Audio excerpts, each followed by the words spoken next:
용어만 토크쇼 직설 시작합니다. 먼저 주식시장 상황부터 살펴보겠습니다. 도지은 아나운서 전해주십시오. 네, 이 시각 시황입니다. 간밤 뉴욕 증시는 빅테크, 그 안에서도 특징적인 종목들, 반도체 종목들 위주로 오른 반면 미국 증시의 훈풍이 국내에는 불지 못하고 있는 모습입니다. 양시장 지금 약세 기록하고 있는데요. 코스피 0.75% 하락하면서 2,470포인트 선 지나가고 있고 코스닥은 0.85% 하락하면서 692포인트 선의 움직임 보이고 있습니다. 이어서 수급적으로도 살펴보겠습니다. 시장이 약세 보이는 이유 역시나 오늘도 외국인들이 팔고 있기 때문인데요. 코스피 시장에서 1,921억 원어치 외국인 팔고 기관도 265억 원어치 함께 순매도 우위 보이고 있습니다. 개인만 홀로 2,364억 원 사고 있는 상황입니다.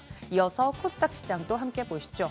코스피 시장의 수급과 동일한 모습입니다. 외국인이 808억 원, 기관이 142억 원 순매도 우위 보이고 있고 개인이 1,038억 원어치 순매수 기조 보이고 있습니다.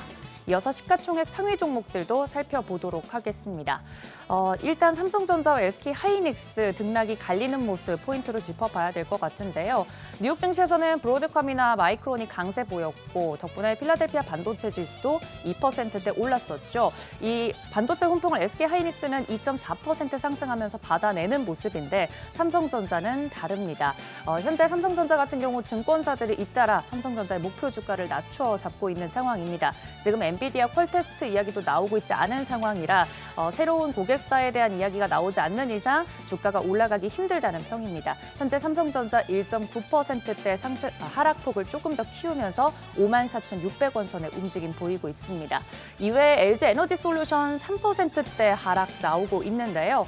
2차 전지 관련주들 같은 경우 도널드 트럼프 미국 대통령 당선인의 정권 인수팀이 전기차에 대해 보조금 폐지 등 지원을 대폭 축소하고 또 배터리 소재에 대해서는 전 세계적으로 관세를 부과하는 방안을 마련하고 있다는 소식에 오늘 2차 전지 배터리 관련주들 전반적으로 하락하고 있습니다.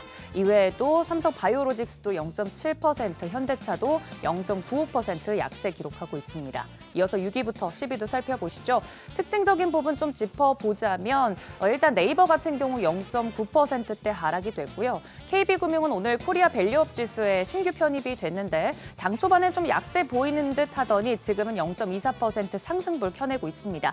84,800원 선 지나가고 있고요. 신규 편입된 종목들 대부분 보합권에서 움직임 보이고 있다는 점까지 알려드립니다. 이어서 코스닥 시장으로 넘어가 보도록 하겠습니다. 앞서 2차 전지 관련주들 전반적으로 약세 기록하고 있다 말씀을 드렸는데 코스닥 시장 분위기가 그대로 좀 반영이 되고 있는 것 같습니다. 에코프로 BM 5%대 좀 하락세가 크게 나오고 있고 에코프로도 4.7%대 하락하면서 68,200원 선 지나가고 있습니다. 이에 바이오 관련된 대형 종목들도 흐름이 좋지 못한 모습인데요. 6위부터 10위도 살펴보도록 하겠습니다. 네, 전반적으로 하락세가 우세한 가운데 리노공업 6% 급등세가 좀 눈에 띕니다. 187,500원 선 지나가고 있고 그 주도주들 안에서는 반도체 관련된 종목들이 오늘은 강세 시연하고 있습니다. 12의 파마리서치도 1.1%대 상승하면서 25만 9천 원 선 지나가고 있네요. 이외 특징적인 종목들 살펴보도록 하겠습니다. 최근 시장을 좀 보면 테마적으로 계속해서 이슈가 추가적으로 나오는 쪽은 수급이 돌고 있고 아니면 수출 모멘텀 등 숫자가 정확하게 찍히는 쪽에 강세 흐름이 이어지고 있습니다. 좀 연이어서 상승세 가져가고 있는 쪽 양자 컴퓨터 살펴보도록 하겠습니다. 구글 양자 컴퓨팅 모멘텀이 이어지면서 간밤에도 3%대 상승이 올랐었죠. 오늘 양자 컴퓨팅 산업을 주도하는 미국 기업들에 투자하는 상장 지수 펀드 코세프 미국 양자 컴퓨팅이 상장된다는 소식까지 더불어서 양자 컴퓨터 쪽 모멘텀은 계속 이어지는 모습입니다. 아이원 플러스가 지금 상한가 들어간 모습이고요. 이외에 ICTK 6%대 강세 보이면서 이 보안 관련된 종목들도 양자 컴퓨팅 모멘텀으로 함께 가고 있는 모습 포착이 되고 있습니다. 이외에 코위버, 드림시큐리티, 우리로도 관련된 종목들 모두 강세를 유지하고 있는데 장 개장 초반의 상승세보다는 조금은 상승폭이 둔화된 흐름 체크해봅니다. 이어서 반도체 소부장 쪽 살펴보도록 하겠습니다. 앞서 말씀드린 것처럼 뉴욕 증시 반도체 종목들 안에서는 좀 선별적인 강세 흐름이 이어졌는데요. 국내에서는 상대적으로 그간 관심을 덜 받았던 반도체 소부장, 또 온디바이스 AI 관련주들이 강세 흐름 보이고 있습니다. 특징적인 부분 아까 시총 상위 종목 중에 리노공업 6% 강세 흐름 짚어드렸고요. 자람 테크놀로지도 11% 두 자릿수대 상승세 나오고 있습니다. 이외에 제주 반도체나 HPSP, 가온칩스 등 등 각각 3%에서 2%대 강세 흐름 이어지고 있습니다. 다음 좀 특징적인 종목들 좀 살펴보자면 최근까지 정치 테마주 많은 분들이 관심 가지고 계실 텐데 그 안에서도 급변동이 계속 일어나고 있는 모습입니다. 오늘은 우원식 국회의장 테마주가 강세 보이고 있는 모습인데요. 뱅크웨어 글로벌, 또 효성 OMB, 코오롱 모빌리티 그룹까지 관련주로 묶이면서 이 정치 테마주들 특성상 굉장히 상승폭이나 하락폭, 변동성이 큰 가운데 오늘은 이 특정 인물 관련돼서 선별적으로 또 움직이고 있다는 점까지 짚어드립니다. 관련돼서 원달러 환율도 이어서 살펴보도록 하겠습니다. 이 수급적인 부분에 계속 발목을 잡고 있는 쪽이 원달러 환율, 이 달러의 강세 흐름이죠. 개장에는 1,347원으로 상승 출발을 했었는데 원달러 환율 지금 현재 흐름 같은 경우 체크해 보도록 하겠습니다. 원달러 환율 지금 현재 시각에서는 1,436원 선에서 움직임 보이고 있고 계속해서 오름세 보이고 있는 상황이기 때문에 수급적으로도 불안한 것이 당연하다는 평들이 나오고 있습니다. 원달러 환율이 어느 정도 안정이 돼야 수급적으로도 풀이가 될 것이라고 많은 분들이 분석을 하고 있는 상황인데요. 어제 국내 증시 같은 경우 장 초반에 강세를 좀 보이다가 후반에 약세를 보인 흐름이 있습니다. 계속해서 장중 변동성이 커지고 있는 가운데 저희 직설과 해결책 찾아보시죠. 지금까지 이시각 시황이었습니다. 네, 계속해서 시장의 다양한 이슈들을 풀어보는 시장 따라잡기로 이어가겠습니다. 오늘은 강승희 테이바소프트 대표 모시고 이야기 나눠보죠. 안녕하십니까? 안녕하세요. 미국장부터 살펴볼까요? 일단 지금 FOMC를 앞두고 좀 관망세가 이어지고 있는 그래서 혼조세를 보이긴 했는데 나스닥은 좀 예외네요. 1% 넘게 오르면서 2만 포인트 다시 넘어섰습니다. 엔비디아 빼고 나서 나머지 빅테크들이 전부 다 랠리를 보여주고 있고 신고가를 갱신하고 있는 상황이라고 보시면 될 것 같습니다. 기본적으로 AI 테마가 계속적으로 살아있다라고 봐야 되고 거기에 이제 AI에 필요했던 계산 속도 부분을 또 이제 양자 컴퓨터라는 테마가 또 붙어서 더 상승세를 높이고 있지 않나라고 생각이 듭니다. 네. 자, 월가에서는 이제 산타랠리에 대한 기대감을 여전히 좀 갖고 있는 것 같아요. 올해 이제 크리스마스 얼마 남지 않았는데 뭐 산타랠리가 딱 산타 크리스마스 데이 전후로 해서 네. 주식을 비롯해서 자산 가격들이 막 이제 오르는 네. 이런 걸 나타내지 않습니까? 네. 어떻게 보십니까, 산타랠리? 지금 뭐 산타랠리 중이라고 봐야 될 것 같고요. 그 기준에 결국은 핵심에는 AI 주식이 있었다. 왜냐하면 이제 페드가 금리 부분을 계속적으로 인하하는 속도를 낮추는 쪽으로 해서 약간은 베어리시한 쪽, 하락 쪽으로 베팅이 될 가능성이 더 높았었는데 결국 AI주들이 다시 살려서 양자 컴퓨터를 포함해서 빅테크 쪽에 AI 관련 뉴스들로 상승세로 다 돌려놨다. 그러다 보니까 나스닥과 기술주 위주로 신고가 갱신을 하고 있다. 이렇게 보시면 될 것 같아서 AI가 꺾인다라고 보기 어렵기 때문에 기본적으로는 어느 정도 기록적인 상승세가 유지될 가능성이 더 높다라고 보시면 될 것 같습니다. 네. AI에 대한 거품론도 상당히 일었던 게 사실인데 그래서 엔비디아 주가가 너무 지금 높은 거 아니냐 조정을 받을 때가 됐다. 실제 조정도 많이 받았고요. 네. 자, 그런데 그 바통을 지금 다른 데가 받아서 브로드컴이 받았어요. 네, 맞습니다. 브로드컴의 주식 상승세가 정말 어마어마합니다. 네, 맞습니다. 최근 들어서 아주 짧은 기간에 확 오르고 있는데 이게 이제 엔비디아 칩의 일부 수요를 나눠 갖게 될 것이라는 전망을 지금 네. 기대감으로 받고 있는 거죠. 네, 맞습니다. 기본적으로 특히 이제 애플이 조용히 있었는데 지금까지 애플이 브로드컴이랑 같이 AI 칩을 만들려고 한다라는 뉴스들이 나오면서 브로드컴은 더욱 상승세를 이어가고 있고 그리고 실적 발표를 하는데 AI 관련돼 있는 매출액 자체가 220% 정도가 더 증가를 했어요. 전체로 보면은 한 40%지만 AI 관련이 220이니까 결국 AI의 매출은 지속적으로 증가하고 있다. 라고 봐야 될 것 같고 그러다 보니까 AI는 계속 가는 거야 라고 봤을 때 거기서 뉴스에서 또 애플이랑 같이 AI 칩을 만든다고 얘기를 했고요. 그리고 지난주 같은 경우에 구글도 여러 가지 발표를 했는데 제미나이 2.0이라고 이제 오픈 AI 챗GPT와 유사한 서비스를 냈는데 성능이 이제 거의 같고 실제로 토큰 수 그러니까 사용 전기는 훨씬 적다라고 해서 굉장히 이제 호평을 받았고요. 그 다음에 그 인공지능 그러니까 AI 학습을 하는 칩 자체도 구글이 독자적으로 만든 TPU를 쓴다. 트릴리움이라는 TPU를 쓴다고 하니까 그것도 그러면 엔비디아 안 써도 되네? 이렇게 되는 거죠. 결국은 AI 연산 칩이 문제였던 건데 그러다 보니까 벌써 브로드컴이랑 구글 둘이 AI 연산 칩이 새로 나온 거잖아요. 그러니까 이게 엔비디아에 대한 수요를 줄이는 역할을 하지 않았나라고 생각이 듭니다. 그래서 엔비디아가 혼자서 AI 관련주 중에서 지금 약세를 대고 있다라고 보시면 될 것 같습니다. 반대로 그럼 브로드컴은 굉장한 강세인데 구분을 좀 해주세요. 엔비디아와 브로드컴은 어떻게 다른 회사인가? 실질적으로 저도 이제 개별 종목 하나하나에 대해서는 정확하게 뭐 디테일에 연구가 된 게 아니기 때문에 제가 뭐라고 말씀을 드릴 수 없지만 브로드컴 같은 경우는 기본적으로 서버 단위랑 이제 모바일 쪽 칩 관련돼 있는 것들을 만드는 설계해 주는 회사였고 네. 그다음에 엔비디아 같은 경우는 지금 원래는 그래픽 회사, 게임 그래픽 회사 만들었던 그 회사잖아요. GPU가 네. AI 데이터 센터에 아주 많이 쓰인다는 그러니까 거 이제 아닙니까? GPU라는 개념 자체가 기본적으로 그래픽 처리를 하다 보면 병렬 처리를 해야 되는데 그 속도 부분에 있어서 과거와 달리 AI라는 새로운 영역에 사용할 수 있게끔 잘 디자인돼서 나왔다라고 보시는 게 맞을 것 같고 거기에 이제 뭐 다 아시다시피 쿠다나 이런 이제 생태계를 새롭게 만들었다라는 부분이 있어서 엔비디아가 갑작스럽게 이쪽 AI 쪽에서 모든 거를 뺏길 거다 쟤네들한테 브로드컴이나 구글에게 뺏길 거다 이렇게 보기는 아직은 어려운 상황이라고 보시면 될 것 같고 그거를 뺏기는 것 중에 일부 부분들을 가져간다. 그리고 이제 지금은 더 핵심적인 거는 슈즈케버가 이제 나와서 내년에는 이제는 연산 속도 데이터 이게 아니다. 추론 능력을 가진 게 중요하다라는 쪽으로 이제 커뮤니케이션을 하기 시작했어요. 그 얘기는 뭐냐면 연산에서 학습을 할 만한 데이터는 이미 이제 메이저 회사들은 이제 뭐 오픈 AI나 구글이나 얘네들은 이미 다 사용해서 더 이상 데이터가 없다고 하더라고요. 학습할 데이터가 없기 때문에 네. 결국은 이제부터는 추론의 영역으로 넘어갔다는 얘기고 그렇게 되면 이제 계산들 다른 방법들이 계속 이제 새로운 것들이 나와야 되는 건데 이 얘기는 과거에 이제 칩이 중요했던 부분을 커버하는 부분입니다. 그렇다 보니까 당연히 엔비디아도 새로운 프로덕트, 연산 속도 빠른 거, AI 연산 말고 다른 프로덕트를 내야 한 단계 더 레벨업을 할 수 있지 않을까라는 생각이 듭니다. 근데 이제 걱정은 이거죠. 브로드컴이 이렇게 주가가 탄력을 받아서 올라가는데 너무 많이 올라가는 거 아니야?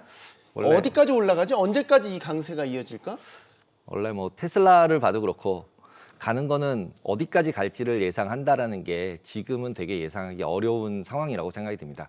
왜냐하면 지금 코인이 됐든 테슬라가 됐든 브로드컴이 됐든 네. 밸류에이션 상으로 얼마가 될 거야라는 부분에 따라서 움직이고 있다고 보기 굉장히 어려운 상황이고요.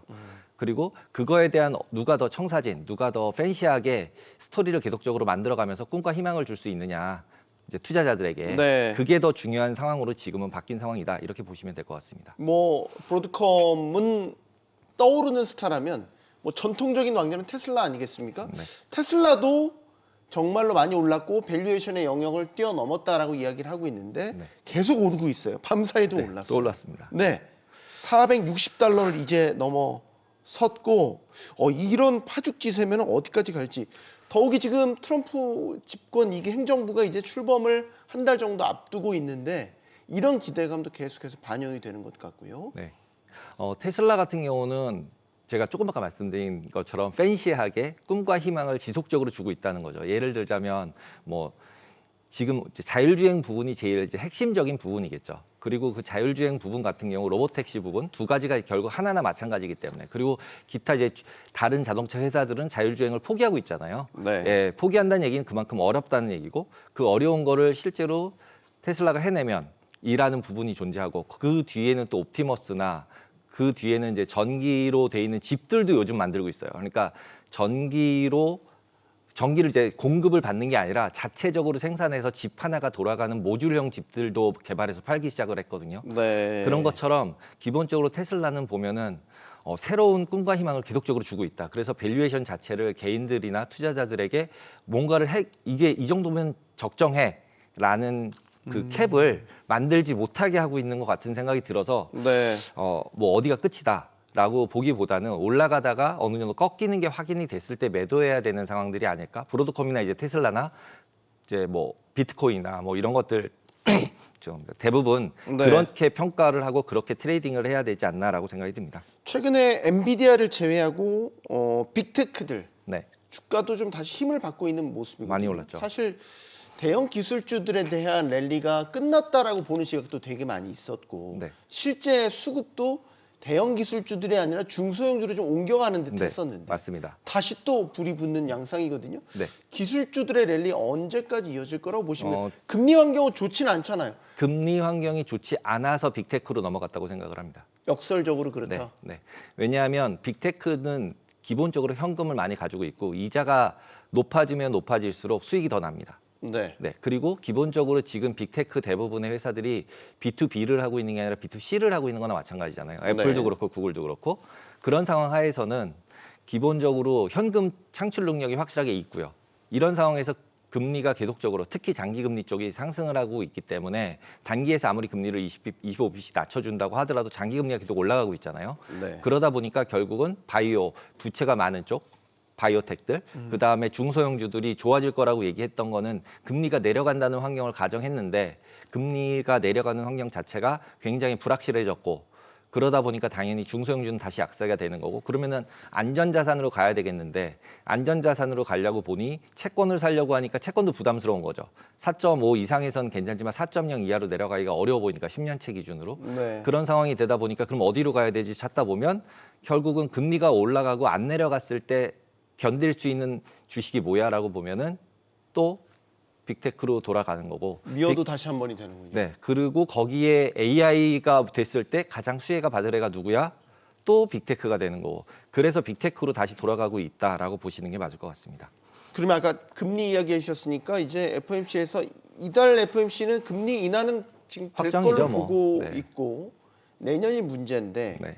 금리 인하 횟수가 좀 줄어들 것이라는 전망이 나오고 있단 말이죠. 네, 페드- 그러면 아까 네. 중소형주 네. 내년을 본다면 중소형주들한테 쏠렸던 잠깐의 관심이 다시 돌아오기에는 쉽지 않은 환경이 돼 가네요. 중소형 주로 돌아가기가 어려워지는 거죠. 그렇죠. 네, 뭐 그래서 러셀 2000 지수 같은 게 다시 주목을 받기가 쉽지는 않은 쉽진 않은 것 상황이다. 같죠. 네. 이건 어떻게 보십니까? 그러니까 미 대선 이후에 이제 달러도 강세지만 트럼프 정부가 집권하고 나면 달러의 방향이 또 바뀔 수도 있는 것이고 네. 사실 약달러를 선호한다고 트럼프가 했었죠. 선호한다라는 것으로 알려져 있고 네. 10년물 금리 같은 경우도 지금 다시 치솟고 있긴 하지만 이게 어디까지 갈 거냐라는 거죠. 어. 결국에는 미국 정부도 부담스러울 텐데 이렇게 네, 맞습니다. 고금리는 네. 결국엔 내리고 달러도 좀 약세가 한풀 되고 꺾이게 만들 것 같고 네. 그럼 또 시장 환경은 달라지는 달라지죠. 것 아닌가 네, 맞습니다. 라는 생각을 네. 그러니까 트럼프가 어느 시점에서 어떻게 바뀔지는 트럼프 자신도 모른다고 저는 생각을 하고요. 기본적으로 정책 자체가 금리가 낮아지고 환율이 약세가 되는 것을 트럼프가 그러니까 좋아하는 이유는 그렇게 됐을 때 미국의 기업들이 수출을 하면서 수익을 잘 낼 가능성이 높기 때문이라고 생각을 해요. 친기업적 생각을 해보면 이자 조금 내면 좋잖아요. 그리고 수출을 해야 되는 상황 하에서는 그러니까 통화가 미국 달러가 약세가 돼야지 수출하기가 더 좋고 그런 상황이라고 보시면 될 것 같고 근데 지금 현재의 시점은 미국이 원하는 거는 외국 자본들, 외국 기술들이 미국에다가 공장을 짓기를 원하는 상황이고 네. 그렇기 때문에 지금 달러 강세가 유지되고 있는 건 그 테마 안에 있지 않나라고 저는 생각을 하고 그래서 기본적으로 미국의 자금들이 다 들어와서 공장을 다 짓고 어느 정도 이제 온쇼링이 된 다음에 수출을 해야 되는 상황까지 가는 상황이 됐을 때야 달러가 다시 약세로 전환하고 금리도 더 좋아지지 않을까라고 생각을 합니다. 그래야 또 이머징 마켓이나 미국 외의 나라들이 좋아질 가능성이 있고요. 네. 근데 이제 문제는 유럽이 됐든 뭐 아시아가 됐든 미국이랑 비교를 해서 둘을 놓고 누가 더 팬시해, 누가 더 좋아 보여라고 얘기를 하면 현재로서는 솔직히 보기가 되게 어렵잖아요. 얘기할 때 유럽을 사면 좋아. 아니면은 뭐 중국을 사면 좋아 이렇게 얘기하기가 되게 어렵잖아요. 네. 네, 그러다 보니까 미국으로 더 쏠리는 경향이 있고 미국 자체로 실질적으로 포커스되고 있는 그러니까 업종을 보면은 AI 그다음에 결국 AI를 이제 국방으로 몰았잖아요. 그렇기 때문에 어느 정도는 지속될 수밖에 없는 상황이다라고 보시는 게 맞고 꺾이는 시점들은 확인하고 포트폴리오 조정을 하셔야 될 것 같다라는 생각이 듭니다. 미장만 좋아지는 게 미국 경제만 좋아지고 미국 증시만 좋아지는 네. 아주 이기적인 시장 상황들이 만들어지고 있기는 한데 자 우리장 이야기를 잠깐만 해보죠. 환율이 많이 올랐지 않습니까? 1,430원대에서 거래되고 있으면 네. 해외에서 신규로 들어오는 거는 사실 원화가 싸졌기 때문에 괜찮은데 이미 들어와 있는 자금들은 환차손이 우려가 되는 네, 시점인 맞습니다. 것이고 국장의 각종 종목들의 지수가 싸질 대로 싸졌다. 코스피는 0.8배 PBR. 네. 그럼 매력적인 거 아니냐? 아까 팬시 얘기하셨으니까 이제 국장도 팬시해진 거 아닙니까? 팬시해졌지만 팬시해진 상태대로 어떤 트리거 포인트가 있으면 분명히 머니는 들어올 가능성이 전 높다고 생각을 합니다. 현재는. 트리거 현재, 포인트가 뭐가 될까요? 그걸 상법 개정입니까? 저는 개인적으로는 상법 개정 뭐 이런 건 다 정치적인 테마라고 생각을 합니다. 네. 진짜로 회사가 좋아져야 되는 게 우선이지. 예, 상법 개정 뭐 이런 것들은 부수적인 요인들이고 예를 들면 삼성전자면은 지금 중국에서 반도체들을 만들어내고 있잖아요. 네. 그러면은 결국은 경쟁을 중국이랑 해버린 상태가 됐고 중국에서 결국 반도체 수요들을 자기네 나라가 만들어서 써버리는데 기본적으로 인더스트리 자체가 이미 팬시하지 않다는 거죠. 바이오닉스가 됐던 뭐가 됐던 지금 회사들이 더 어떤 실적이나 신사업이 있어서 그걸 팬시하게 만들어야 돈이 들어오는 거지. 지금 뭐 AI 뭐 물음표, 바이오 물음표 그러다 보니까 몇 개 종목에 쏠리면서 어쨌든 매수 매도 부분이 존재하고 있는 거고 그리고 또 한 가지는 저는 개인적으로 공매도 부분도 미국의 헤지 펀드들 같은 경우는 공매도가 되지 않는 나라에 투자를 하지 않아요. 매수 매도 같이 하기 때문에. 네. 그러니까 우리는 계속 공매도를 매도만 하는 거라고 자꾸 이제 치부하는데 매도 베팅을 한다고 매수하고 매도한 다음에 베팅 그러니까 매도라는 거거든요. 네. 대부분 롱숏 펀드들 같은 경우는 그러니까 기본적으로 그런 규제들 부분들을 어느 정도 풀어주고 그런 이후에여야지 오히려 외국인들도 관심을 갖지. 지금은 일단은 수급에 있어서 우리나라 개인들은 다 미장으로 넘어가고 있고. 그러면은 기본적으로 한쪽에서는 쏠림이 있는데 여기서 지금 누가 사줘? 우리나라도 사기 싫은데 미국인이나 외국인들이 들어와서 살까? 싸다고. 그럼 우리도 싸다고 안 사는데 그러면 그 부분이 왜 그런지를 생각을 해야 하고 그 왜 그러냐는 부분들은 기업의 실적이나 그 기업의 미래가 밝지 않다고 생각하는 거고 그렇게 기업의 미래가 밝지 않다고 생각을 하면서도 이거를 포커스를 해서 계속적으로 외국인이 들어와 사야 된다, 싸니까 우리나라가 사야 된다 이런 식의 발상이거나 뭐 상법을 개정해야 된다거나 이런 식의 부분들은 당연히 해주면 파지티브한 효과는 분명히 있을 거라고 생각을 합니다.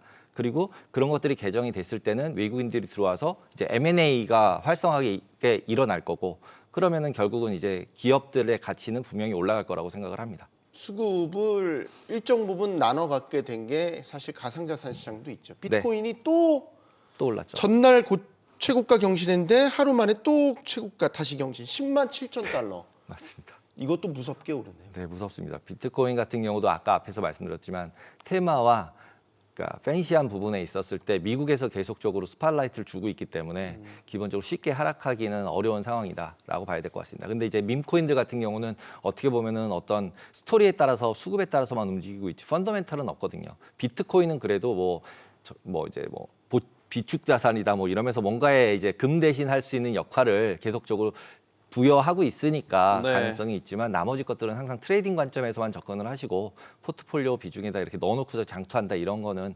아니신 게 맞을 거라고 생각을 합니다. 알겠습니다. 시장 따라잡기 여기서 마무리하겠습니다. 강승희 테이바 소프트 대표와 함께했습니다. 고맙습니다. 감사합니다.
부동산 시장에도 탄핵 한파가 들이닥쳤습니다. 12.3 비상계엄 사태에 이은 탄핵 정국으로 윤석열 정부가 추진해온 부동산 규제 완화, 공급 정책에도 사실상 올스톱 분위기가 감지되고 있습니다.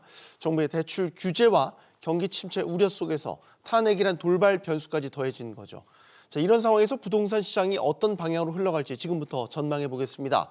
함께해 주실 분들 소개해드리죠. 창조도시경제연구소 이재문 소장 나오셨고요. 대한건설정책연구원 이은영 연구위원, 또 부동산알 114 윤지혜 수석연구원 나오셨습니다. 어서 나오십시오. 안녕하세요. 용감한 토크쇼 직설은 SBS 비즈 뉴스 앱과 유튜브에서 실시간으로 시청이 가능하고요. SBS 비즈 앱을 다운로드 받아서 시청하면 더 많은 정보와 뉴스를 보실 수 있겠습니다. 정신없는 한 2주가 흘렀습니다. 자, 그 사이에 부동산 시장도 좀 영향이 있는 것 같은데, 사실 그동안은 탄핵 정국이 발발하고 나서 환율이 급등하고 뭐 주식시장은 좀 폭락하고 막 이런 양상을 보였는데, 이제 저희가 부동산 시장을 한번 짚어보려고 합니다. 어느 정도의 영향이 있었다고 보시는지부터 먼저 질문 드리겠습니다. 소장님, 어떻게 보십니까?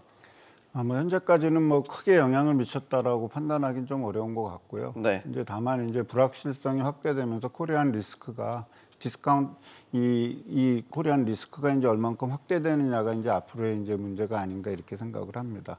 실질적으로 뭐 지수가 바뀐 거는 뭐 거래량이 줄고 그다음에 부동산 가격이 조금 하락하고 이제 국지전적으로 이제 약간의 등락이 있다라는 정도인데, 그거는 이미 그 이전에 그 계엄 이전에 이제 있었던 어떤 시장 상황이 반영된 것 같고요. 네. 그다음에 이제 비상계엄에 따르는 어떠한 문제점이라든지 이런 거는 이제 앞으로 시간이 흐르면서 이제 좀 더 확대되는 그런 양상으로 이제 흘러갈 거라고 보기 때문에 여전히 안개 속에 있는 미로를 걷는 듯한 어떤 느낌을 우리가 받지 않을까 이렇게 생각을 합니다. 네. 윤지 위원님.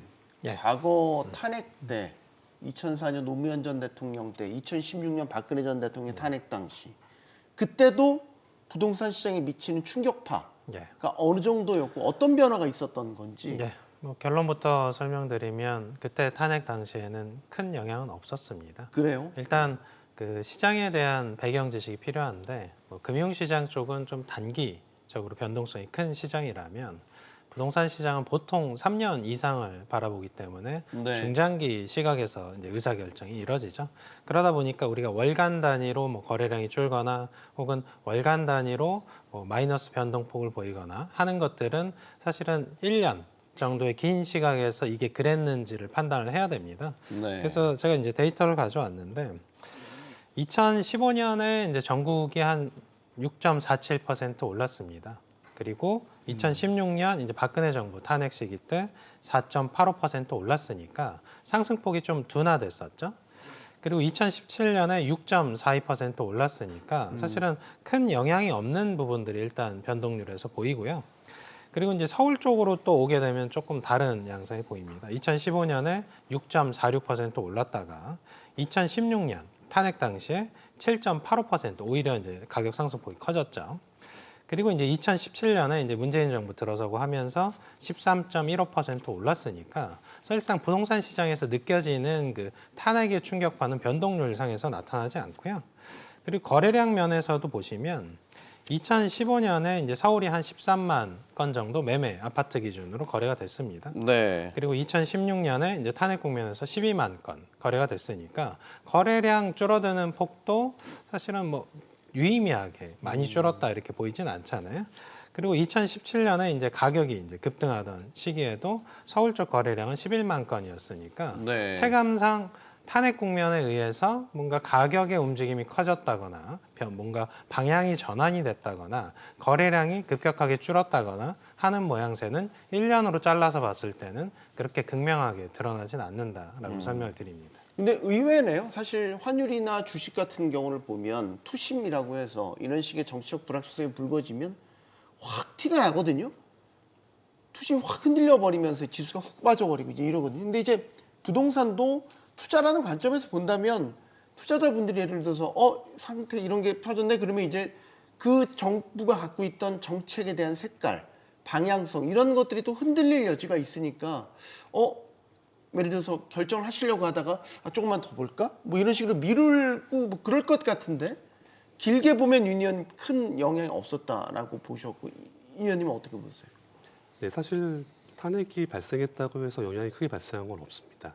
자, 이런 차이가 이제 지금 말씀하신 것처럼 투자 심리가 들어가 있다면은 좀 달라질 수가 있는데, 그러니까 이제 외환이나 주식 이런 것들은 분명히 그 자체가 수익을 위한 수단들이죠. 네. 그런데 집 같은 경우, 그러니까 어떠한 기관 투자자가 들어가는 부분이 말고 이제 저희 같은 개인들이 사고 파는 주택 같은 시장에서는 말씀하신 것처럼 일부는 투자 수요도 있을 겁니다. 그렇지만 투자 수요보다는 아무래도 일반적인 경우에는 실제로 내가 집이 필요하신 분들이 집을 사고 파시는 경우가 많습니다. 네. 그래서 이런 경우에는 투자라고 한다면은 투자 보류, 실행 이런 것들이 즉각제가 움직이거나 어떤 크게 변할 수도 있지만, 개인이 이렇게 집을 사고 팔고 하는 시장이 주류인 상황에서는 아무래도 탄핵 같은 이벤트가 발생을 했다고 해서 즉각적으로 가격이 변동하거나 이런 것들은 크게 기대하기가 어렵습니다.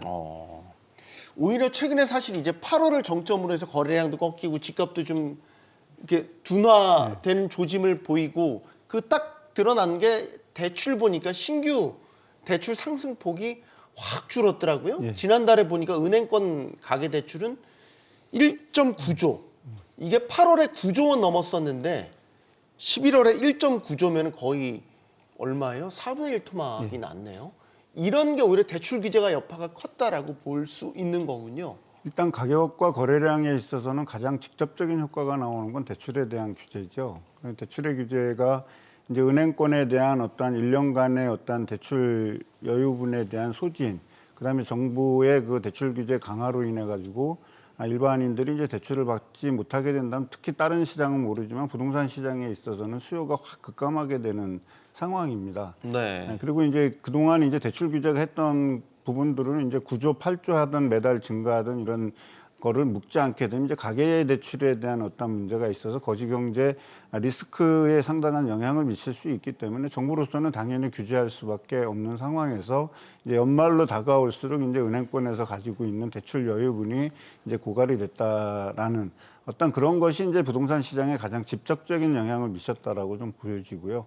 아까 이제 질문하신 내용 중에 이제 주식이라든지 아니면 외환이라든지 이런 거는 사실은 어떻게 보면 글로벌화되어 있는 마켓이라고 봐야 되겠죠. 그래서 우리나라에서만 저녁에 우리가 밤에 퇴근해서 집에서 잔다라고 해서 그 시장이 멈춰 있는 시장이 아니라 해외에서는 그 시장이 야간에도 돌아간다라는 겁니다. 그래서 해외에서 먼저 가격이 떨어진 다음에 우리나라 시장에 영향을 미칠 수도 있고, 그 다음에 이제 어떤 우리나라 시장에 다시 영향을 받아서 그 다음 또 다시 이제 해외로 나가는 어떤 이런 파급 효과가 있을 수 있기 때문에 자산 시장에서 특히 이제 외환이라든지 주식 시장이라든지 이런 거는 일단 등락폭이 상당히 컸지만, 부동산 시장은 지금 당장 충격이 왔다 그래서 그거를 팔아가지고 가격으로 이제 실시간으로 그거를 반영하기에는 쉽지 않기 때문에 일정 정도 시간을 가지고 후행적으로 따라올 수밖에 없다라는 특성을 가지고 있기 때문에 이제 우리 주택 시장이라든지 이런 부분에서는 이제 조금 더 시간이 지나게 되면 그 영향이 어떻게 됐다라는 게 이제 통계화 될 것이고, 또 이제 전문가들께서 많이 얘기를 하셔서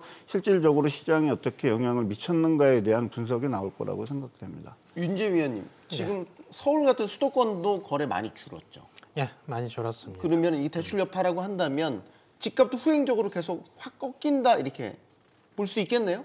지금 맞습니다. 시장 현상만 예, 보면. 뭐 정부의 권능에 의한 대출 규제고, 사실상 실수요자 관련해서도 대출을 사실은 억제하는, 혹은 이제 전세 대출과 관련된 부분까지 사실은 건드리고 있기 때문에 이른바 우리가 시장에서 전방위 대출 규제라고 하고 있죠. 네. 전방위 대출 규제를 하게 되면 단기적으로는 억눌립니다. 수요가. 문제는 이제 얼마나 억눌려 있을 거냐에 대한 부분인데, 그 국면에서 이제 탄핵이라는 국면들이 같이 치고 들어오면서 이게 이제 혼재돼 있죠. 그러다 보니까 이제 해석이 조금 모호해지고, 이게 탄핵 때문이냐, 혹은 12월이라는 이제 계절성 때문이냐, 네. 혹은 이런 그 금융시장 쪽의 불안 요소 때문이냐, 이런 부분들에 대한 해석들이 이제 주관들이 좀 개입하기 시작하는데, 사실상 이 탄핵과 관련된 부분들은 이제 과거의 사례들로 반추해서 봤을 때는 이게 그 거래가 늘어나는 요소인지, 그러니까 수요가 증대되는 요소인지 수요가 감소하는 요소인지가 명확하지가 않습니다.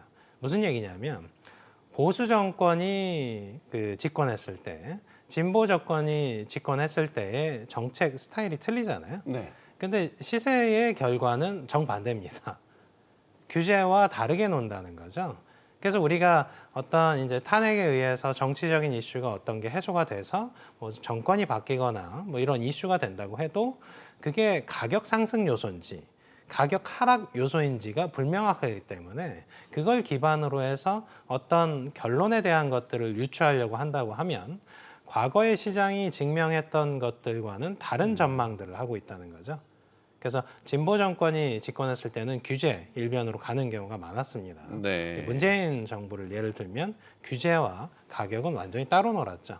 그래서 시장이 증명하는 거에 일단 집중할 필요가 있다 보니까 그러다 보면 이게 탄핵 국면이 수요 증대 국면인지 수요가 감소하는 국면인지는 이 정치적인 이슈로는 해석하기가 좀 모호하다는 걸 설명을 드립니다.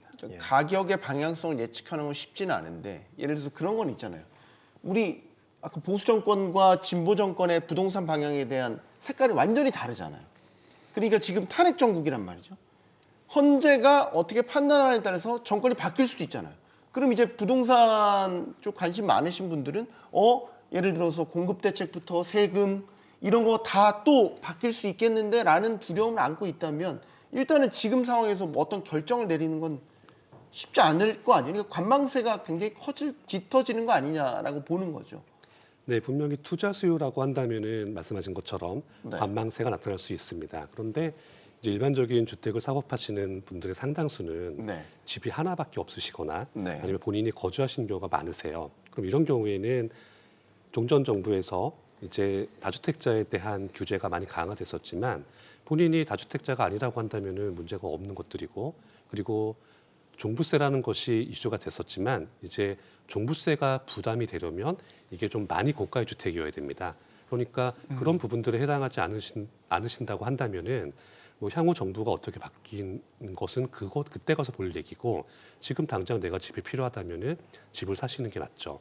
그리고 지금은 탄핵이라는 얘기가 이슈가 되고 있는데 사실 과거의 탄핵 시기와 지금 시기가 상황 여건이 많이 다릅니다. 좀 다르죠. 그러니까 단순히 정부만 볼 수 있는 것이 아니라 이제 종전 탄핵 같은 경우에는 이제 한국 사회가 2000년대 후반부터 득세했던 내용 중에 하나가 부동산 하락론이었습니다. 그러니까 집값은 앞으로 폭락할 거니까 집 사지 말고 전세를 사는 게 맞다. 이런 주장들이 있었는데 네. 그런 주장들이 적어도 2016년 당시까지는 국내에 지속이 됐습니다. 그러니까 국내에서 적지 않은 분들이 앞으로 부동산 가격은 하락할 거다. 이제 이런 생각을 하고 계셨던 것이 과거 탄핵 시기의 환경이었고요. 반대로 지금 시기에서는 이제 집값은 앞으로 계속 하락할 거다, 폭락할 거다 이렇게 생각하시는 분들과 그래도 서울이나 이런 지역들은 오를 거다라고 생각하는 분들을 비교해 봤을 때 그 비율이 크게 차이가 나는 겁니다. 그러니까 탄핵이라고 하는 요인은 그때와 지금이 동일한 사안일 수가 있지만 이 사회를 둘러싸고 있는 상황 여건, 특히 사람들의 심리 자체가 크게 차이가 나기 때문에 단순하게 탄핵이 있어서 집값이 어떻게 변동된다라고 추정을 하기에는 네. 아무래도 그 근거가 그렇게 명확하진 않습니다. 윤석열 정부에서 이제 전혀 이전 정권과는 다른 방향성의 부동산 정책들의 기치를 내걸고 나섰지만 사실 여소야대였잖아요. 그러니까 법 개정은 거의 못했고 시행령 바꾸고 시행 규칙 바꾸고 뭐 이런 식으로 해서 이제 정책들을 했단 말이죠. 근데 이제 지금 탄핵 정국이 들어서서 만약에 이건 가정입니다만 정말로 정권이 바뀌어야 될 상황이 맞닥뜨리게 된다면 만약 민주당 정권이 들어서게 된다면 지금 다수당이잖아요. 그럼 이제 이전 정책들이 다 회기, 복원 이런 식으로 될 거라는 걱정들을 실제로 하고 계시는 분들이 많이, 그러니까 걱정 내지는 예상을 하고 계시는 분들이 있더라고요. 그러니까 방향성이 또 바뀌니까 거기에 또 맞춰서 이제 또 이거 어디로 갈피를 잡아야 될지 모르시는 참 분들. 이제 조금 서글픈 얘기인데요. 네. 그 이제 지금까지 이제 윤석열 정부가 들어와서 270만 호의 기치를 걸고 그 다음에 이제 상당한 규제 완화와 그 다음에 이제 일방적인 시행령에 의한 부동산 정책을 펴왔지만 실질적으로 국회에서 법이 통과돼 갖고 정상적으로 실행된 내용들은 사실 별로 없지 않습니까?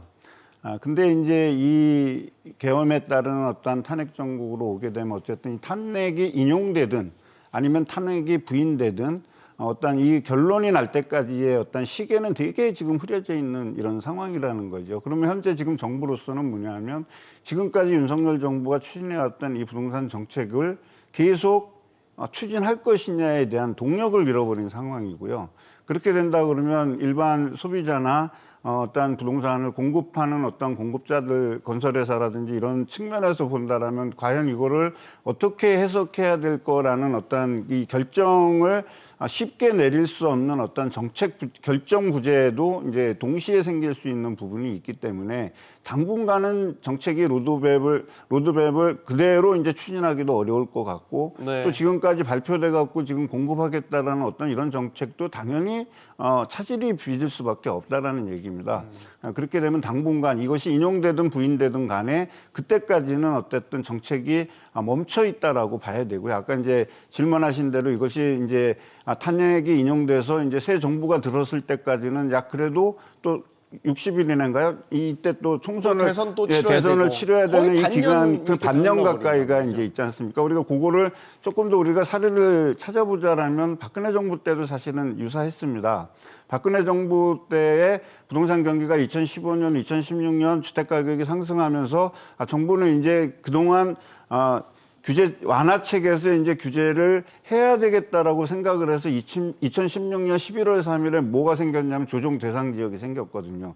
이게 이제 규제 강화의 신호탄이었는데 네. 그 이후에 바로 연이어서 탄핵 정국이 이루어지면서 그 이듬해 6월까지 아무 정책을 피지 못한 상태에서 뭐냐면 시장이 방임돼 있었다라는 거죠. 그 방임돼 있는 이 시장이 문재인 정부가 들어서면서 이제 대책이 이제 조정 대상 지역 확대로 되면서 이제 있던 것들이 반탄력으로 이제 이렇게 해서 주택 가격이 이제 상승해서 계속 이제 내내 이제 이렇게 부동산 가격에 대한 논란이 끊이지 않았잖아요.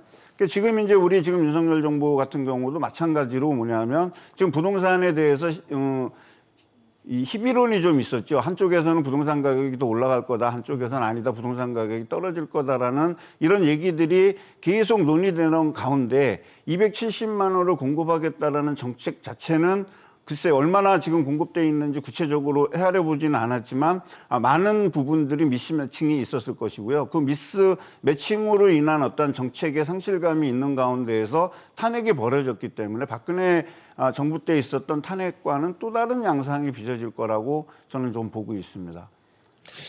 어제 그 부동산 통계들이 좀 나왔더라고요. 눈에 띄는 거 몇 가지 소개해드리면서 해석을 좀 부하겠습니다. 서울 주택 매매 심리가 10개월 만에 최저치. 이게 이제 넉 달 연속 하락했어요. 추세는 떨어지는 추세였고 이게 또 이제 지수별로 단계가 있는데 상승에서 보합으로 전환한 거죠. 그러면 윤영관님, 예. 서울은 그래도 똘똘한 한 채 수요가 있기 때문에 가격이 꺾이지 않았는데 이제 서울도 꺾인다 이렇게 봐야 되는 겁니다. 똘똘한 집 한 채 현상은 이제 문재인 정부 당시에 이제 불거졌던 이슈였고요. 현재는 똘똘한 신축 아파트 한 채로 좀 변모가 돼 있습니다. 그래서 우리가 시장에서 느끼는 부분들은 서울 쪽에 이제 공급이 원활하게 될 거냐 하는 부분에 대한 이슈가 해소가 안 되고 있고요. 그리고 이런 이제 주택 가격과 관련된 전망 지수들은 여러 기관들이 발표를 합니다.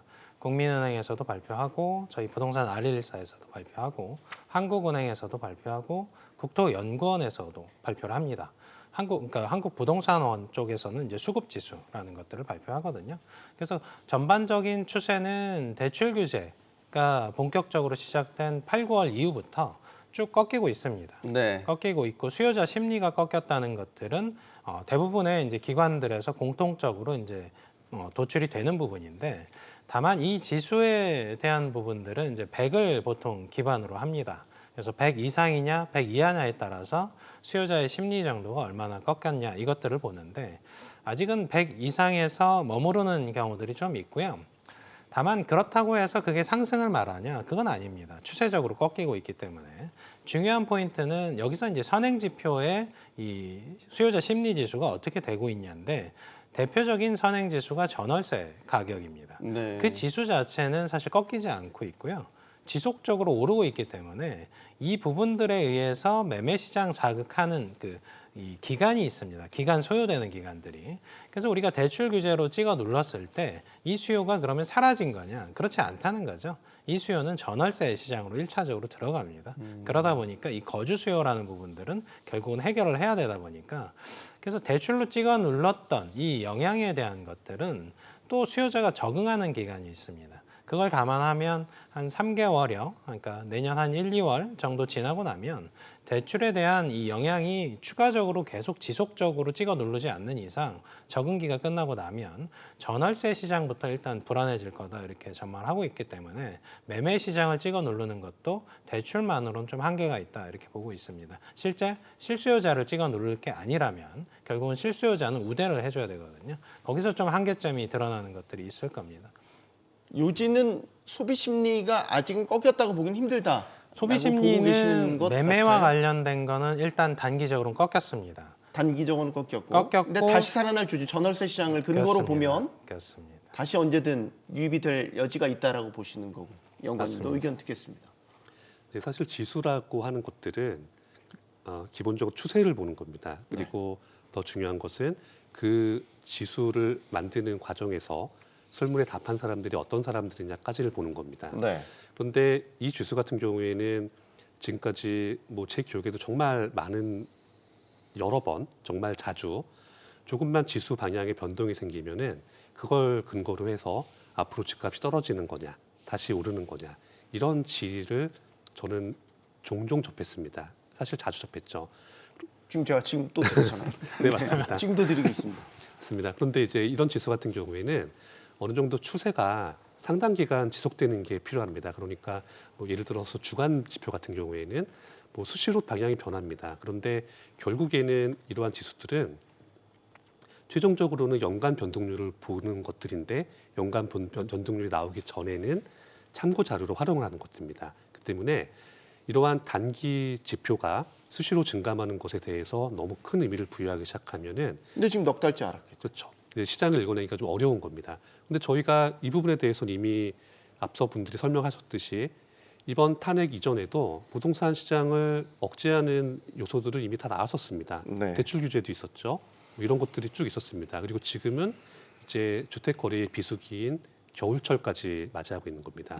그 때문에 이런 부분들을 감안하게 되면 어느 정도 정책적으로 인위적으로 찍어 누른 가격은 한동안 억제될 수가 있겠지만 이런 것들은 그러한 억눌림이 해소되는 순간 다시 반등을 하게 됩니다. 그 때문에 네. 지금 시기는 정부 정책이 어느 정도 효과를 내면서 계절적인 요인과 맞물린 것이라고 볼 수가 있는데 그렇다면 이런 요인들을 저희가 이번에 처음 접한 것이냐고 하면 그렇진 않습니다. 과거의 사례를 유사한 사례에 비추어 보면 네. 당연히 이런 것들은 어느 정도 지속은 될 수 있겠지만 이런 것들이 계속 가기는 쉽지 않습니다. 그리고 이제 세부 지역별로 들어가게 되면 당연히 이럴 때는 거래량 자초는 감소하는 것이 일반적입니다. 그렇지만 이제 사람들의 선호나 수요가 확연하게 몰리는 곳들은 거래량이 크게 줄어드는 과정에서도 몇 개의 거래 건수가 가격이 변동하는 경우가 있습니다. 그래서 이런 부분들을 감안한다면은 뭐 지금의 지수 변화를 토대로 해서 앞으로도 하락세가 지속되고 집값이 꺾일 것이다라고 판단하기에는 그렇게 충분하지는 않은 것 같습니다. 네. 더 봐야 된다. 아직 꺾였다라고 단언을 하기에는 이르다라고 말씀을 주셨고 그러나 저는 또 질문을 계속 드릴 겁니다. 그때마다 답변을 해주시기 바라고. 지금 아까 잠깐 조건을 하나 덧붙이 신축 이야기 하셨거든요.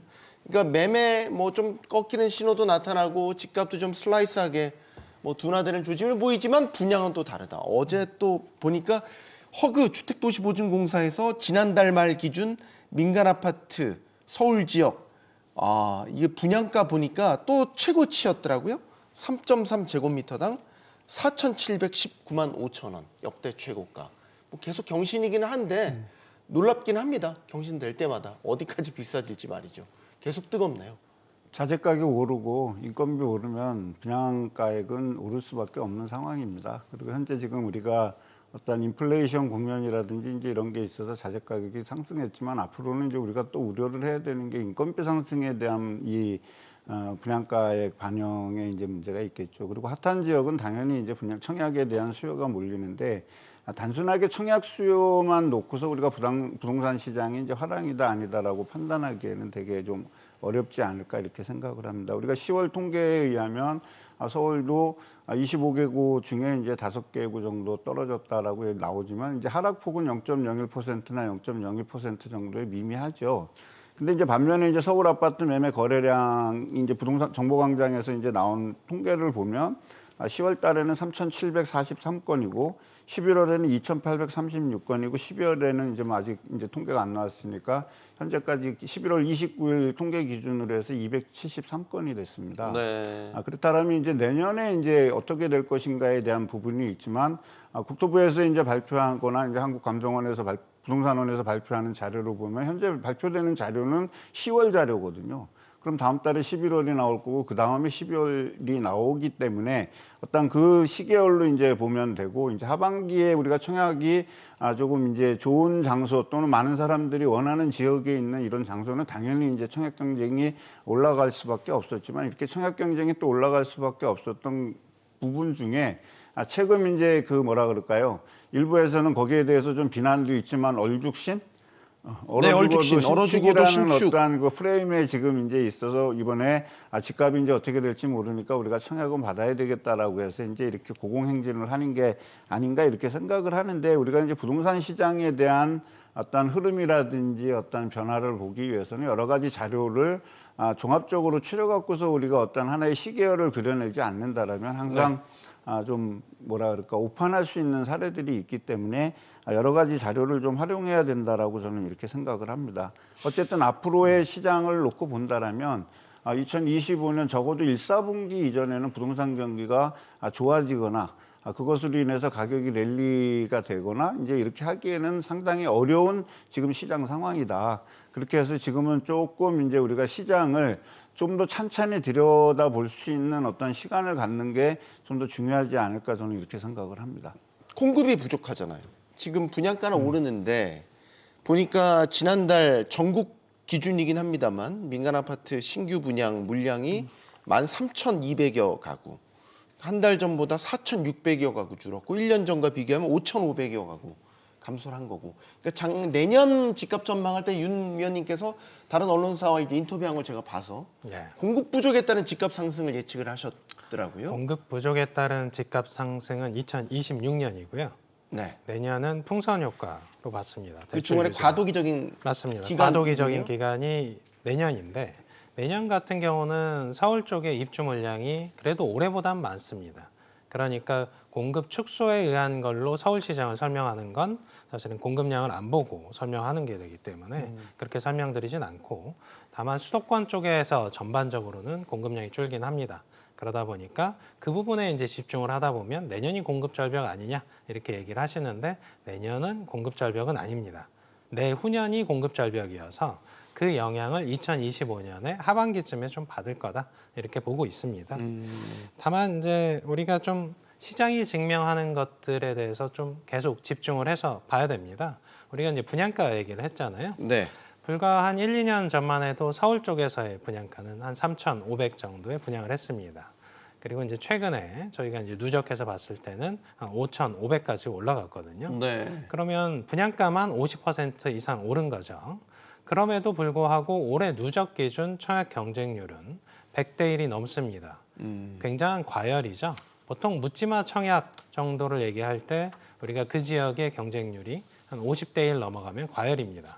근데 서울 같은 경우는 100대 1이 넘어갈 뿐더러 그것도 최근 들어서 조금 낮아진 겁니다. 150대 1까지 갔다가 최근에 이제 평균을 누적하다 보니까 113대 1까지 올라왔습니다.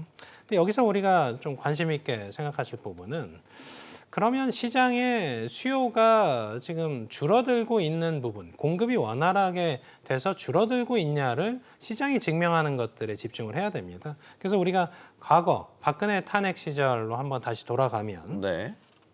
2016년에 이제 다 서울 기준입니다. 그때 당시에 청약 경쟁률이 22대 1이었습니다.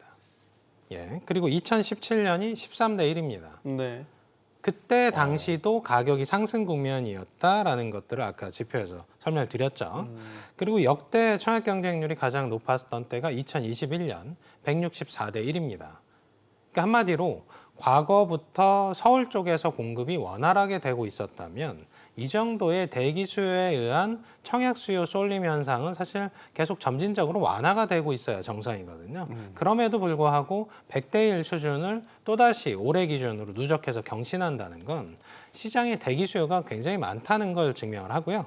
또 하나 증명하는 건 공급이 원활하지 않다라는 걸 증명하고 더불어서 시장에서 일부 전문가분들은 살 사람은 다 샀다 뭐 이런 표현들을 하는데 그런 표현을 하기엔 청약 경쟁률만 봐도 그게 증명이 되질 않기 때문에 네. 그 논조를 설명하기 위한 다른 지표들이 필요합니다. 시장에 대기 수요가 풍부하지 않다는 걸 증명하기 위한 데이터가 필요한데 그걸 증명하는 데이터는 현재 보이지 않습니다. 네. 예. 박근혜 전 대통령 탄핵 당시 시기의 청약 경쟁률 지금 100대 1이 넘으니까 저게 별로 그렇게 경쟁이 세 보이지가 않아요. 저 정도는 괜찮은데 해볼 만한데 생각이 들지만 저 때도 이미 많이 계속해서 경쟁률이 맞습니다. 올라가던 시기였다라는 거. 결국 만성적인 공급 부족을 탈피하는 건 지금 단기간에 구조적으로 쉽어 보이지는 않습니다. 네, 맞습니다. 이제 앞서 보셨던 자료의 박근혜 시기의 그 청약 경쟁률은 그 당시에는 집값이 앞으로 하락한다던 분위기가 대세였을 때 저랬다는 게 중요한 겁니다. 아, 네. 지금은 그런 분위기가 없는 상태이기 때문에 경쟁률이 저것보다 높게 나오는 겁니다. 자, 그런데 이제 이 상황에서 그런 공급 부족 때문에 집값이 문제가 생기느냐라고 하면은 이런 부분들은 자연스럽게 그 지역에 대한 주택 수요를 그 지역의 주택 숫자가 못 따라가기 때문에 그런 겁니다. 그리고 네. 이제 청약에 있어서는 이제 통상적으로 인근 시세보다 낮게 공급되는 게 저희가 생각하는 청약 가격이기 때문에 그래서 청약하는 거죠. 그렇죠. 네. 당연하게 지금 금액이 얼마든지 간에 일단 당첨만 되면 수익이 발생을 합니다. 그러니까 청약을 하는 겁니다. 그 때문에 청약 경쟁률은 이제 앞으로 집값이 뭐 어디처럼 영원히 하락할 것이다 이런 것들이 대세가 되지 않는 이상은 청약 경쟁률은 늘 높게 나올 겁니다. 특히 서울 지역에서는요. 그럼 이제 공급 부족 때문에 집값이 오르는 거는 맞는 얘기냐라고 하면 이게 단기적으로는 그렇진 않지만 네. 장기적으로는 맞습니다. 왜냐하면 이제 건축물은 내구재입니다. 그러니까 새 집이 없어도 고쳐가면서 쓰면 살 수 있습니다. 그런데 그러는 와중에 그 지역의 집들이 낡아갑니다. 그런데 이제 그 지역에 사시는 분들이 새 집을 구매하실 수요가 있으신 분들이라고 한다면은 자기는 그 지역을 떠나고 싶지 않은데 새 집이 없으니까 못 사는 겁니다. 이런 상황에서 그 지역에 신축 아파트가 공급이 되면 당연히 여기는 비싸게 팔 수가 있으니까 가격은 높게 책정이 될 거고 네. 인근 아파트 가격들도 거기에 맞춰서 조정이 될 겁니다. 이런 부분 때문에 공급 부족이 장기간 지속되면 장기적으로는 집값에 영향을 미치고 주택 수요가 몰리는 지역이라고 한다면은 집값을 끌어올릴 여지가 다분합니다. 저희가 이런 주제를 다룰 때마다 시청자들께서 쓴소리를 하실 때가 있습니다. 이게 어디 집값이냐라는 거죠. 지방은 전혀 다른 분위기인데 왜 딴 나라 소리를 하냐 이거 저 이해도 됩니다. 정말 지방시장은 냉랭하고 윤석열 정부 들어와서도 지방 집값, 지방 부동산 시장 활성화하기 위한 여러 조치들이 내려졌는데 사실상 효과가 크지 않았고 지금 하다가 또 중단될 위험도 놓여져 있고 지금 아까 우리가 분양 말씀드렸지만 지방 악성 미분양은 계속 쌓여가고 이 냉온탕을 동시에 지금 양손에 들고 있는 것 같아요. 그러니까 부동산 시장을 전체적으로 일괄해서 이제 평균의 함정이라고 볼 수 있지 않습니까? 일괄해서 우리가 공급 부족이다 이거는 좀 말이 안 되는 것 같고요. 현재 지방에서는 미분양도 넘쳐나지만 준공 미분양 주택도 있고 앞으로 짓는 주택도 분양성에 대한 자신이 없기 때문에 분양을 미루거나 어떤 이제 일어나는 회사들이 상당 부분 존재하고 있기 때문에 우리가 공급 부족에 대한 얘기를 하기 전에는 반드시 또 수요도 얘기를 같이 해줘야 저는 오류가 없을 거라고 생각이 들거든요. 네. 현재 시장 상황에서 예를 들어서 강남 4구에다 집을 줘야 되는데 지금 공급 부족하다 그래갖고 그 집을 짓게 되면 그 집이 몇 년 후에 도착하겠습니까? 우리가 몇 년 후에 입주하겠습니까? 한 10년 걸리지 않겠습니까?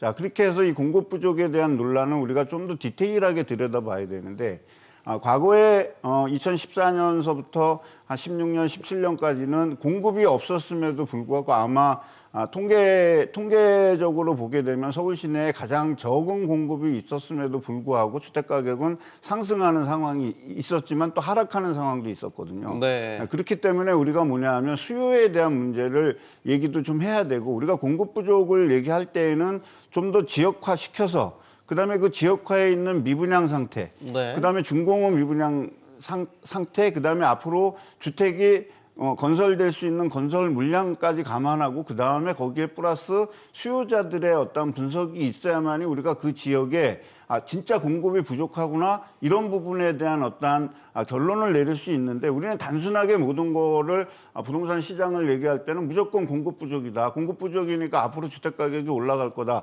그러니까는 지금이 집을 사야 된다라는 최적기다라는 어떤 이런 그 논리를 귀결하기 위한 하나의 그 핑계거리가 저는 아닌가 이렇게 생각을 합니다. 그리고 여기에서 반드시 우리가 얘기해야 되는 거는 구축 아파트의 매물이거든요.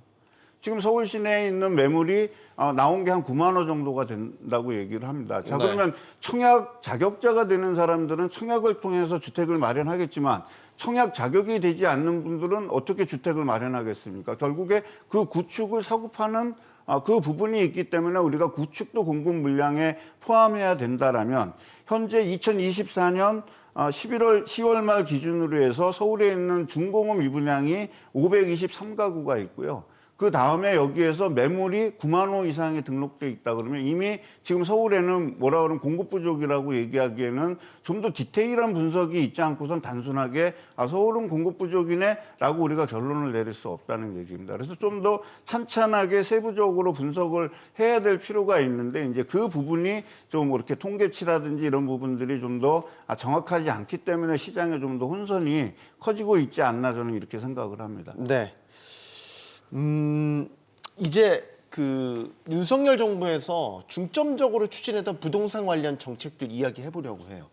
얼마 전 발표됐던 것부터 해보죠. 일기 신도시에 대한 재건축 부분 이야기해 볼게요.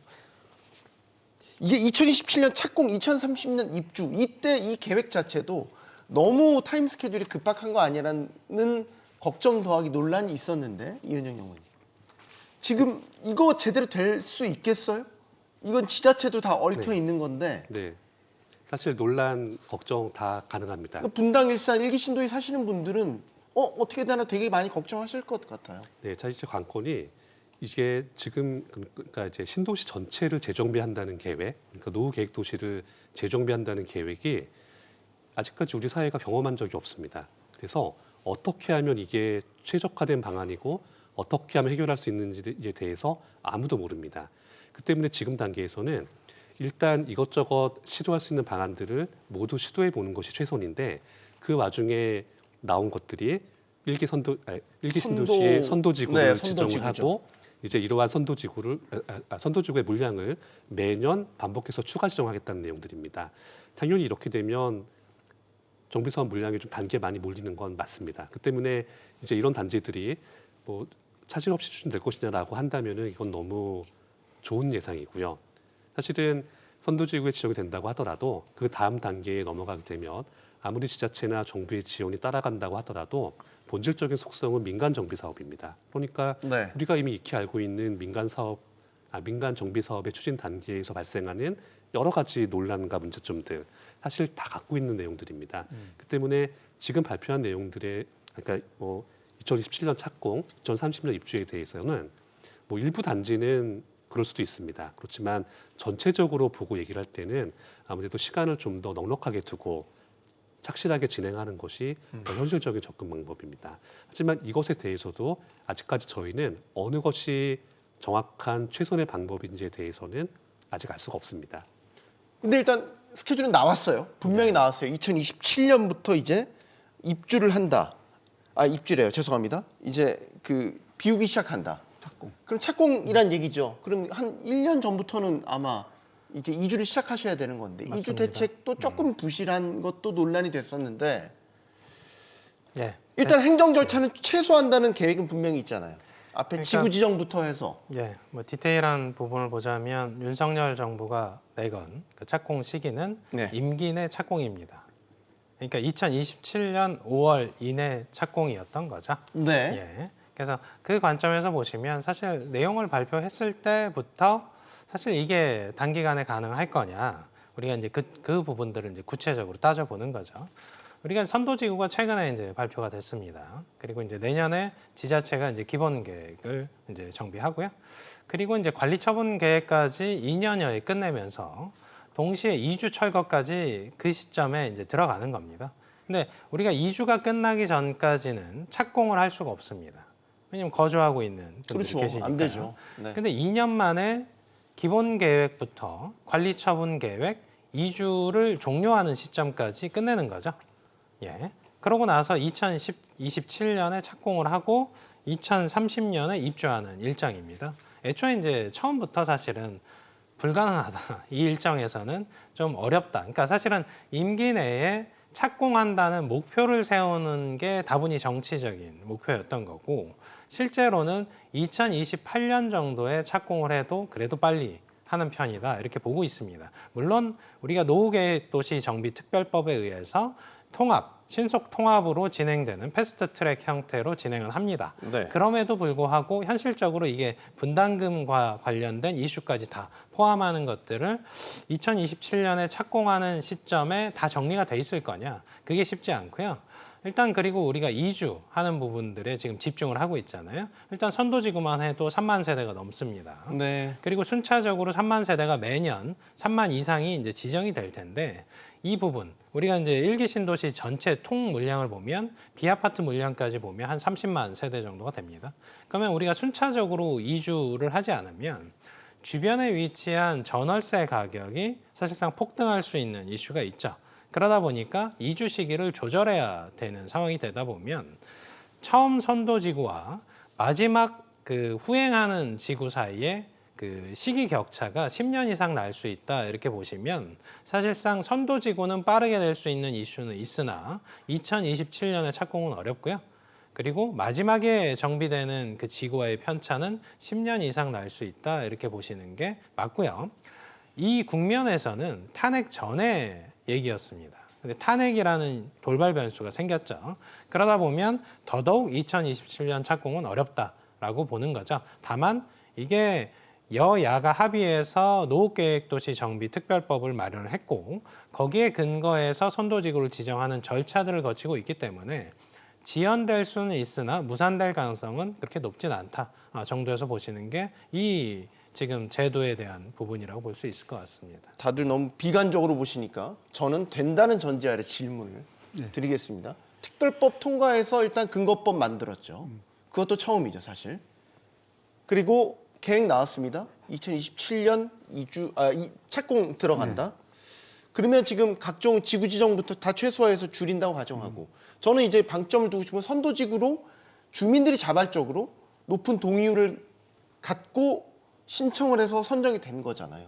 그러면 어느 정도 다들 도시 정비에 대한, 재건축에 대한 열망을 갖고 있다고 보면 협조가 잘 된다는 전제 아래 무조건 안 된다고 보는 거는 아니지 않나. 충분히 저는 그 앵커님의 그 질문에 네. 실망을 드려서 되게 죄송하게 생각합니다. 네. 왜냐하면 긍정적인 답변을 내릴 수가 없는 게 재건축의 본질을 벗어나 있다라는 거죠. 물론 이제 정부가 어떠한 로드맵을 걸어서 그걸로 사업 속도를 높이겠다라는 취지도 이해하고, 그다음에 노후도시특별법에 의해서 많은 아파트들이 재건축을 한 다음에 어떤 삶의 질을 높이고 주거 환경을 좋게 만든다는 거에 대해서는 저는 본질적으로 동의를 하지만, 문제는 뭐냐 하면 우리 3기 신도시를 한번 예를 들어 보십시오. 지금 3기 신도시 발표가 지금 몇 년 됐죠? 6년 됐습니다. 예, 이제 네. 보상 끝났습니다. 근데 거기가 뭐냐 하면 지금 우리가 노후도시특별법에서 얘기하는 공공이 개입해서 사업 속도를 낸 결과입니다. 근데 이 재건축 사업이라는 건 뭐냐면, 첫 번째는 뭐냐면 다수의 이해 당사자가 있습니다. 여기에는 뭐냐면 3만 6천 가구의 이해 당사자가 있다라는 얘기죠. 그리고 재건축 사업에서의 가장 본질적인 거는 뭐냐면 속도와 그다음에 사업성입니다. 사업성이 나오지 않으면 그 조합원들의 이 추가 분담금 문제가 결국에 뭐냐면 이 사업의 발목을 잡을 수 있기 때문에 결코 서둘러서도 안 되고, 그리고 결코 서둘러서 무슨 로드맵을 걸어갖고서 한다 그래서 이 재건축 사업이 추진되지 않는 겁니다.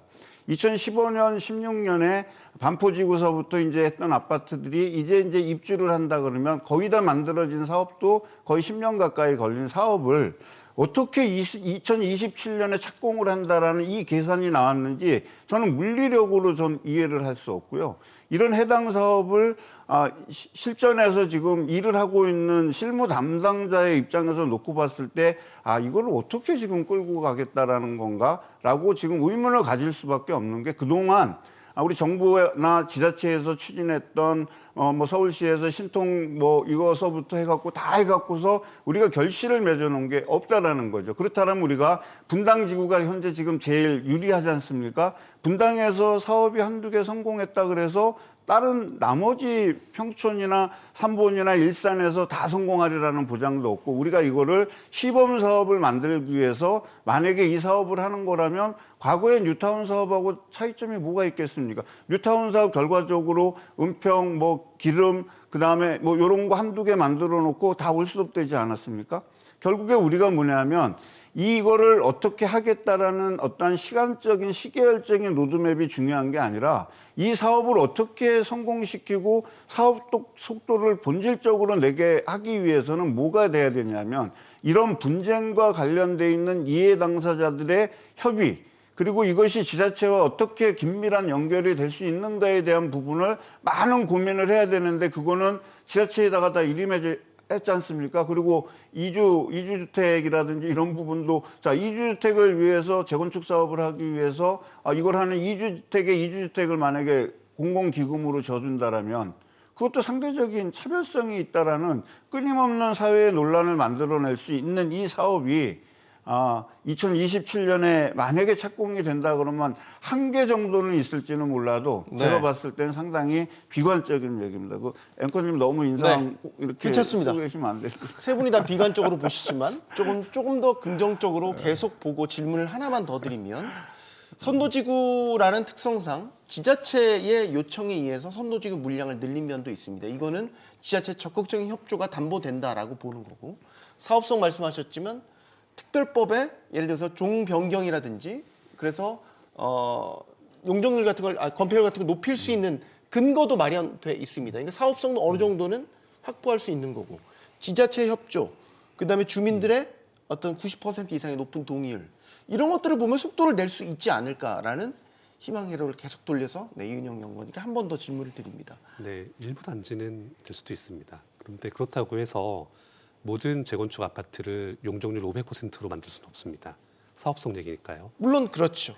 하지만 종상향에 대한 기대, 근거들은 마련되어 있는 거 아닙니까? 네, 맞습니다. 그래서 일단 몇 개 단지는 가능할 수도 있습니다. 그런데 그러한 똑같은 양상을 신도시 전체에다가 한다고 한다면은 아무래도 좀 무리한 부분이 없진 않습니다. 왜냐하면 자, 지금은 단순하게 집을 짓겠다라는 것에 초점을 두고 있기 때문에 용적률을 높인다든가 이런 것들이 가능한 얘기입니다. 하지만 집을 일단 짓고 나면 그 다음부터는 거기는 단순히 주택으로 카운팅되는 숫자가 아니라 사람들이 살고 있는 정주 환경입니다. 그런데 그 정주 환경을 모두 용적률 500%로 높여서 도시 전체를 그렇게 만들어 버리겠다라고 한다면은 이건 내용이 맞지 않는 겁니다.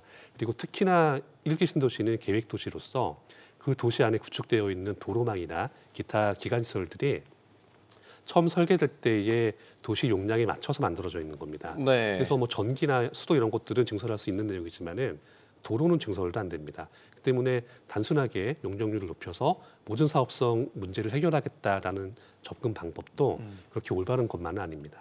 재건축 초과이익 환수제 폐지 검토하겠다, 이것도 정부 안이었고, 물론 야당에선 반대 입장을 기본적으로 갖고 있긴 하지만 이 논의도 지금 사실 쑥 들어가게 됐네요, 윤영호 의원님.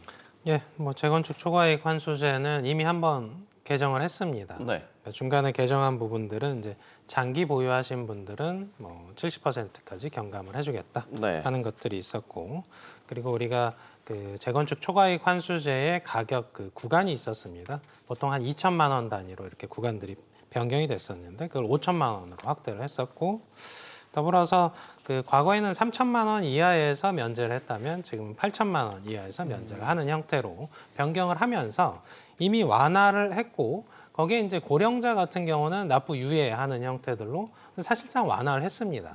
재건축 초과이익 환수제. 네. 그래서 이 초과이익 환수제의 취지를 한번 보시면 결국은 초과이익이 많으면 많을수록 납부하는 금액, 환수되는 금액이 커지는 구조입니다. 네. 무슨 얘기냐면 이 구간들을 이렇게 조정, 장기 보유 특별공제 이런 형태들로 공제를 하는 형태들을 늘렸기 때문에 사실상 여기서 20년, 30년 이상 1주택자 관점에서 장기간 거주하신 조합원이라면 부담 수준은 많이 낮아졌다라고 보는 게 맞고요. 네. 다만 이걸 이제 폐지 논의하는 과정에서 과연 그러면 재건축이 원활하게 안 되는 이유가 재건축 초과이익 환수제 때문이냐는 조금 다른 얘기입니다. 그 왜 그러냐면 네. 실제 공사비급 등에 의해서 분담금이 늘어난 이슈가 훨씬 큰 거지 초과이익이 많이 발생하는 부분들에 대해서 환수하는 금액을 이 정도 줄여놨으면 사실은 이게 걸림돌이라고 보기는 어렵습니다. 다만 일부 걸림돌이 되는 분들이 계신 거죠. 그런 관점에서 봤을 때는 폐지 논의는 앞으로도 좀 쉽지 않다라는 특징들이 하나 있고요. 더불어서 우리가 정말 이 부분들을 부과를 하기 싫으면 부과 유예하는 수단들이 이명박 정부 때는 부과를 유예했거든요. 네. 아예 부과를 안 했습니다. 그런 유예 조치에 의해서도 폐지를 좀 우회할 수 있는 부분들이 있으니까 뭐 그런 형태들로 정부 차원에서는 할 수 있다 이렇게 보기 때문에 네. 과연 폐지가 필요한지는 좀 의문입니다. 예. 소장님 마지막 질문 하나 드리고 싶은 건 전월세 시장 괜찮겠어요? 집값은 조금 상승폭이 다 둔화되고 꺾여가는데 전세값 특히 월세 오름폭은 여전히 가파르더라고요. 이게 그러니까 내년까지 이게 만성적으로 계속 이런 추세로 갈 건가? 일단 당분간은 전세 가격이 올라가는 거를 억제하지는 못할 겁니다. 그리고 이제 전세 가격에 이제 해당되는 부분에서 이제 전세자금 대출에 대한 규제가 좀 제법 있잖아요. 이제 그런 부분들에 인해서 이제 전세가 이제 월세화로 바뀌는 부분이 있고 월세 수요가 증가한다 그러면 월세 가격이 어느 정도 올라가는 거는 우리가 불가피하게 받아들일 수밖에 없는 겁니다. 이게 월세 비중도 많이 50% 넘어섰더라고요. 이제 우리나라에서도 전세라는 제도가 점차 그 층이 얇아지고 있네요. 뭐 결과상으로 그렇게 보이는데 사실 이게 또 금액대가 다릅니다. 그러니까 우리가 일반적으로 생각하는 아파트들 보니까 네. 전세금이 뭐 5억, 7억 이렇게 올라가는 곳들 이런 쪽에서는 월세 별로 안 많습니다. 지금 자료에서 나오고 있는 월세 비중이 높아졌다는 것은 그보다 낮은 금액대의 구간에서 이제 그러니까 우리가 흔히 얘기했던 전세 사기들 있었지 않습니까? 네. 전세금 대부분 1억에서 2억대 정도의 구간들, 그 정도 구간대에서 월세로 전환된 경우가 많이 나타났습니다. 그 때문에 월세 비중이 높아졌다고 하는 것은 전체 시장 규모를 보고는 좀 적합하지 않고 특정 구간을 잘라서 보기 시작하면 분명히 올라간 건 맞습니다. 네.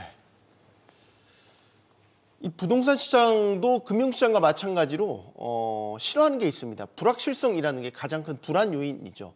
주택 공급부터 대출 세금까지 부동산 핵심 정책들이 탄핵 정국으로 혹시 또 방향성을 잃고 표류하게 된다면 혼란은 걷잡을 수 없이 커질 수 있습니다. 용감한 토크쇼 직설 마칩니다. 여기는 모든 경제가 모이는 SBS 비즈입니다. 시청해주셔서 고맙습니다.